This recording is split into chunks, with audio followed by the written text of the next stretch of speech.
Continuando con el estudio de los epitelios, vamos a estudiar el epitelio glandular.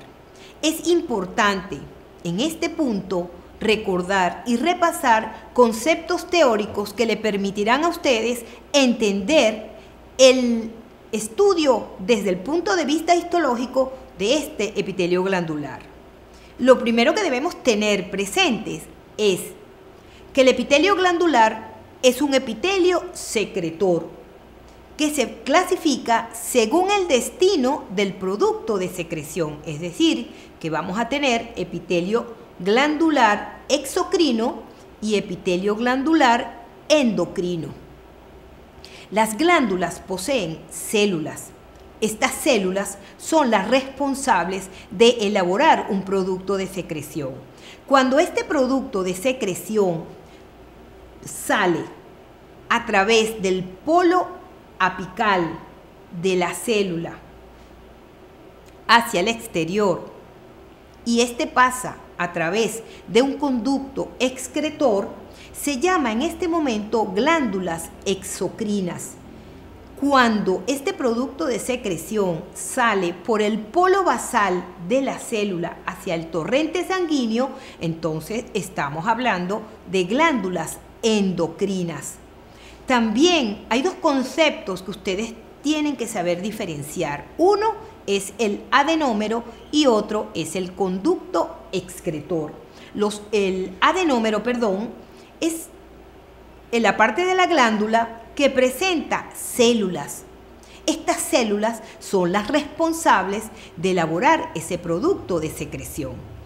Ahora bien, el conducto secretor es un tubo hueco que está revestido por células que se encargan de dirigir y transportar este producto de secreción desde el adenómero hasta el sitio donde ellas van a realizar su efecto fisiológico. Por otra parte, debemos distinguir cuándo es una glándula simple y cuándo es una glándula compuesta. Una glándula simple es aquella que está constituida por un único conducto excretor no ramificado, y la glándula se dice que es compuesta cuando presenta un conducto o conductos excretores ramificados. La lámina a observar es un epitelio glandular. Es una glándula tubular simple recta que corresponde a un órgano llamado colon, teñido con hematoxilina eosina. Es importante en este punto resaltar que en este tejido se observan numerosas invaginaciones que corresponden a las llamadas criptas de Lieberkühn. Cada una de estas criptas constituye un ejemplo de una glándula tubular simple recta. Si continúan observando en detalle la lámina, también pueden observar diferentes planos de corte. Vemos cortes transversales, como el que está señalando el puntero en este momento, un corte transversal. Al lado de ese corte transversal, mejor a ambos lados, observamos cortes oblicuos. También podemos observar cortes longitudinales, como el que está en este momento señalando el puntero. ¿Qué observamos en esos cortes transversales de esa mucosa intestinal? Sencillamente vamos a observar que hay células, un conjunto circular de células que delimitan una luz central bastante apreciable. En el caso de los cortes oblicuos, podemos observar la presencia de una serie de células de forma elipsoidal con una luz central. Vamos ahora a observar a un aumento de 40x los cortes longitudinales, donde la guía nos pide no solamente que lo observemos a 40x, sino que allí observamos una serie de detalles las cuales tenemos que mencionar a continuación. En los cortes longitudinales, las glándulas presentan un aspecto tubular, con las células epiteliales tapizando el interior del tubo.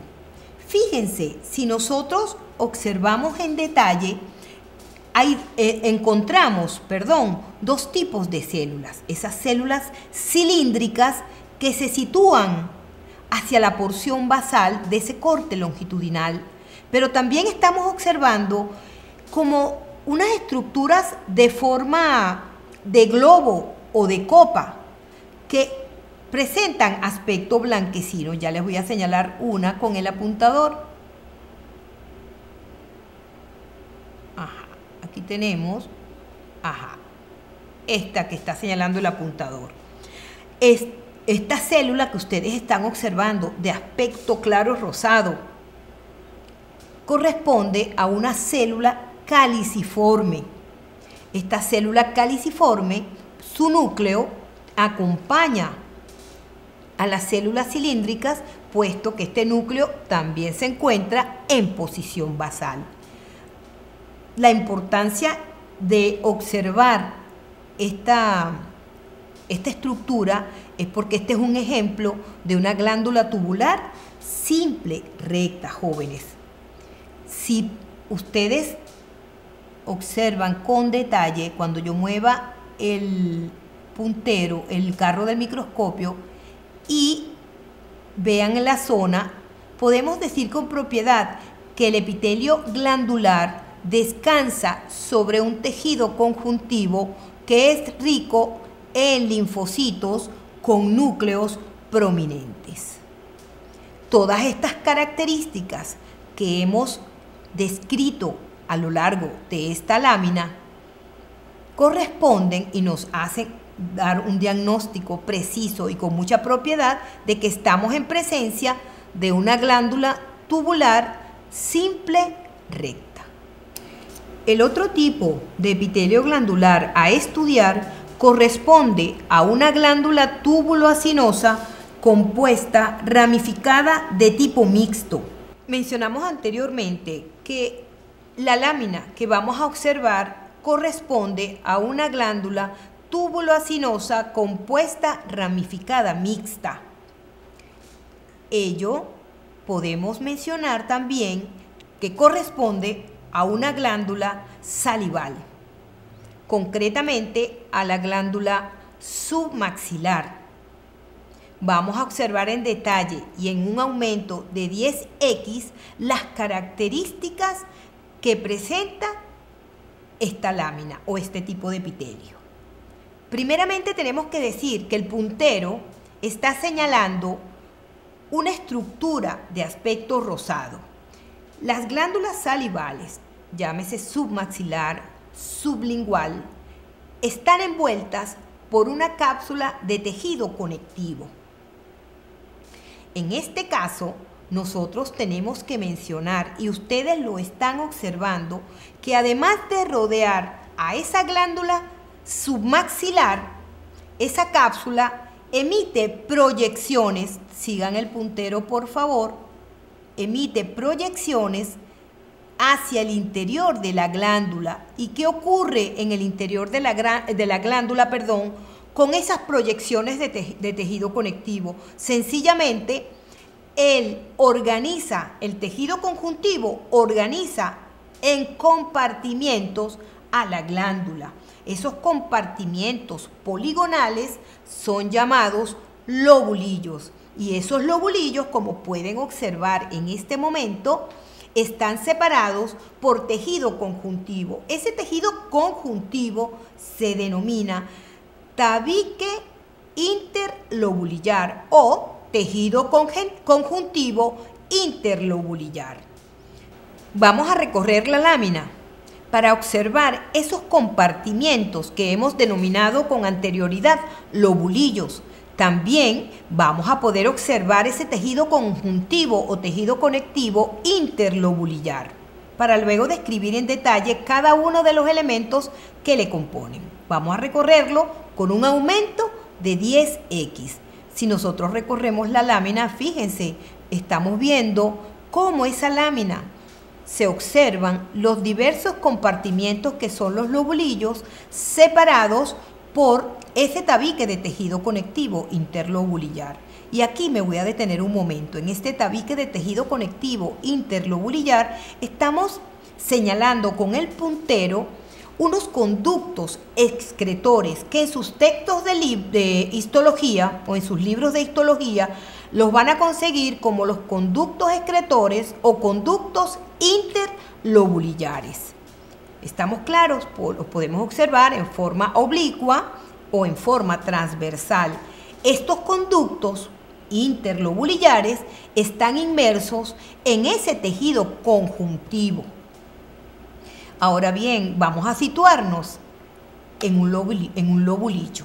Fíjense que el contenido de los lobulillos es similar en cada uno de esos compartimientos. Quiere decir que en cada lobulillo de esa glándula submaxilar, que es la glándula que hoy estamos estudiando y que debemos acotar, que se llama glándula submaxilar, porque en este momento nosotros observamos un gran predominio de acinos serosos y observamos muy escasa cantidad de acinos mucosos.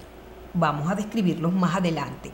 Vemos a esos lobulillos que contienen acinos mucosos, acinos serosos, muchos acinos serosos, también acinos mixtos, células mioepiteliales, conductos excretores intralobulillares.